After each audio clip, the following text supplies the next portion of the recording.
உன்மடியில் நான் உறங்க கண்ணீரண்டும் தான் மயங்க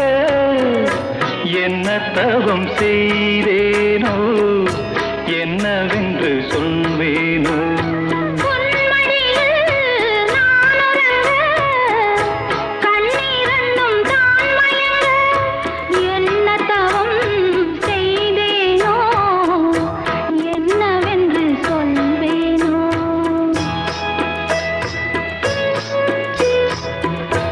ஏழ் பிறப்பும் இணைந்திருக்கும்